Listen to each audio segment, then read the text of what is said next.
Na hatimaye Samia Suluhu ajibu kuhusu Chadema kukataa kuungana naye katika mazungumzo na maridhiano.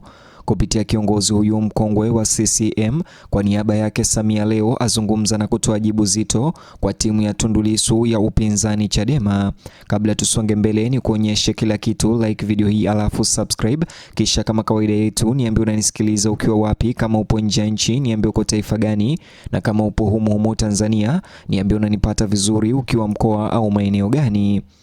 Mvutano wa kisiasa nchini Tanzania umeendelea kuongezeka leo baada ya kiongozi mkuu wa chama tawala Stephen Wasira kujibu vikali vyama vya upinzani Chadema kinachoongozwa na Tundu Lissu kukataa juhudi za mazungumzo na maridhiano na Samia Suluhu kufuatia ripoti ya utata ya uchaguzi mkuu wa mwaka 2025. Alisema hayo wakati akihojiwa na kituo cha habari cha BBC, ambapo alizungumzia ukosoaji unaoongezeka kutoka kwa makundi ya upinzani hasa Chadema yanayohusishwa na kambi ya mwenyekiti wa upinzani Tundu Antipas Lissu aliyefungwa jela kwa makosa ya uhaini.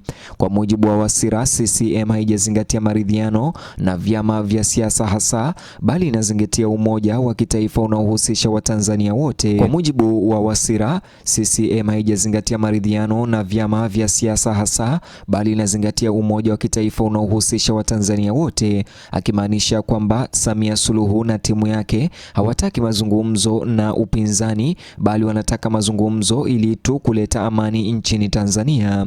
Alisisitiza kuwa nchi inapaswa kutanguliza maridhiano kati ya wananchi badala ya kugeuza mchakato huo kwa mazungumzo ya kisiasa ya vyama kati ya vyama vinavyohasimiana au ambavyo havielewani.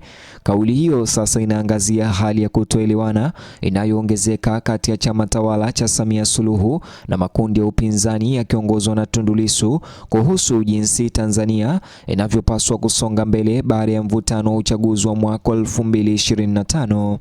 Kauli ya Stephen Wasira imekuja muda mfupi baada ya vyama vya upinzani vikiwemo ACT Wazalendo na Chadema kukosoa ripoti rasmi ya uchunguzi wa vurugu zilizohusishwa na uchaguzi mkuu wa Oktoba mwaka 2025. Na akizungumza mtu kama Wasira, inamaanisha kwamba ujumbe huo umetoka juu zaidi kwa Samia Suluhu na tayari CCM ilikuwa tayari najua ya kwamba hilo Stephen Wasira atakuja kulisema. Viongozi wa upinzani wamedai ripoti hiyo imeshindwa kushughulikia kikamilifu maswali yanayohusu uwajibikaji, haki na uwajibikaji kwa waathiriwa walioathirika wakati wa machafuko ya mwaka 2025. Lawama hizo sasa zimezidisha mijadala ya kisiasa kote nchini.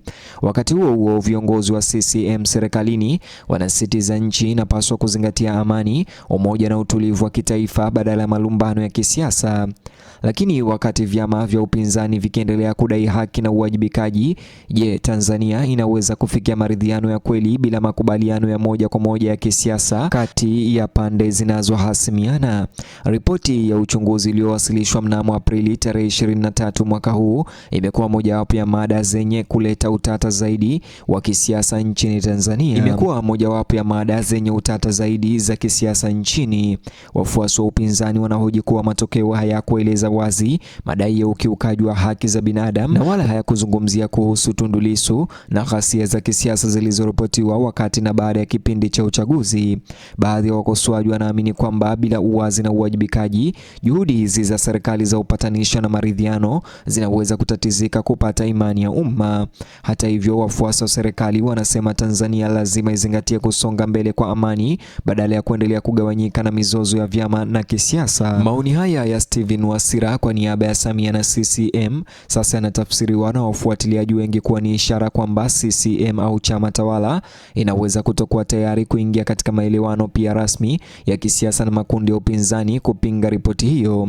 Upatanisho wa kisiasa, mtazamaji, mara nyingi huwa mgumu sana wakati pande kama hizi zinapopingana ama zinapopigana, zinapotofautiana kuhusu haki, wajibu na jinsi matukio ya zamani yanapaswa kushughulikiwa. Hata hivyo, wachambuzi wa masuala ya kisiasa pia wanasema mazingira ya kisiasa kisiasa Tanzania sasa yanasalia kuwa tete miezi kadhaa baada ya kipindi cha uchaguzi uliokuwa na ushindani mkubwa na vita vikali. Baadhi ya wataalamu wanaamini kauli kutoka kwa viongozi wakuu zinaweza kusaidia kutuliza mivutano au kuongeza hali ya kutoaminiana kulingana na jinsi wananchi wanavyozipokea. Kulingana na wafuasi wa upinzani upande wao, mazungumzo na maridhiano ya maana lazima yajumuishe haki kwa waathiriwa na mageuzi yanayolenga kuimarisha demokrasia na uhuru wa kisiasa. Hata hivyo, maoni ya Wasira yanaonyesha kuwa CCM inaonekana kuwa na mtazamo tofauti kabisa wa maridhiano. Hata hivyo, badala ya kuzingatia makubaliano na vyama vya upinzani, chama tawala cha Samia sasa kinaonekana kuvutiwa zaidi na umoja wa kitaifa kati ya wananchi.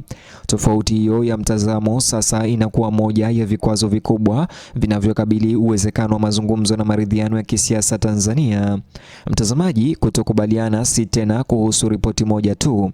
Sasa unazidi kuwa mjadala mkubwa kuhusu demokrasia, uwajibikaji, haki na utulivu wa kitaifa nchini Tanzania.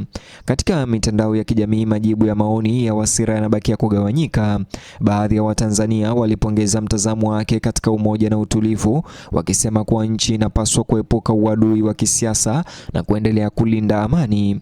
Wengine walikishutumu chama tawala kwa kupuuza masuala muhimu yaliyotolewa na makundi ya upinzani na familia zilizoathirika wakati wa machafuko ya uchaguzi. Athari za kihisia pia zinaonyesha jinsi suala hili linavyosalia kuwa nyeti kisiasa kote nchini. Waangalizi wa mambo pia wanasema imani kati ya kambi pinzani za kisiasa bado ni dhaifu na kufanya juhudi za maridhiano kuzidi kuwa ngumu. Swali kuu sasa linabaki, je, kutoelewana kwa hivi punde kunaweza kutatiza kabisa juhudi za maridhiano kati ya serikali na viongozi wa upinzani Chadema? Swali hilo sasa linazidi kuongezeka nchi nzima. Baadhi ya wachambuzi wa masuala ya kisiasa wanaamini kwamba msuguano huu uliopo unaweza kuchelewesha majaribio ya kujenga upya imani na amani na kupunguza mivutano ya kisiasa. Wengine wanaamini kwamba pande zote mbili, upinzani na serikali, zinaweza hatimaye kulazimishwa katika mazungumzo au maridhiano, kwa sababu migogoro ya muda mrefu ya kisiasa pia inaweza kuongeza ukosefu wa utulivu na kuchanganyikiwa kwa umma. Hata hivyo, wakati huo huo, wafuasi wa upinzani wanaendelea kudai uchunguzi huru, uwajibikaji na mageuzi ya kisiasa. Wafuasi wa serikali, hata hivyo, wanasisitiza kuwa taasisi za Tanzania zina uwezo wa kushughulikia masuala ya kitaifa kwa uhuru bila shinikizo la kisiasa. Hali hiyo sasa, mtazamaji, kwa mara nyingine tena imeweka demokrasia ya Tanzania na mustakabali wa kisiasa wa Tanzania chini ya uangalizi mkubwa wa umma. Hata hivyo, kwa sasa Tanzania imesalia kugawanyika kisiasa kuhusu jinsi maridhiano au mazungumzo na upinzani, haki na umoja wa kitaifa unafaa kupatikana baada ya mvutano wa uchaguzi wa mwaka 2025. Wakati viongozi kutoka pande zote mbili wakiendelea kutetea misimamo tofauti, raia wengi wa Tanzania sasa wanatazama kwa karibu kuona ikiwa nchi hii itaelekea kwenye maelewano na makubaliano kati ya serikali na upinzani Chadema au itakabiliwa na makabiliano makubwa zaidi ya kisiasa katika miezi ijayo. Na je, Chadema watakubali maridhiano haya bila kiongozi wao kuachiliwa huru? Ni hayo tu mtazamaji ambayo nimekuandalia katika video, taarifa ama habari hizi. Nikitamatisha, ningependa kusikia maoni yako kuhusiana na jibu hili la CCM kwa Chadema na upinzani kwa ujumla Tanzania kuhusu mazungumzo na maridhiano. Like video hii alafu subscribe, vile gusa kiboksi hicho kwenye screen yako kwa taarifa zaidi.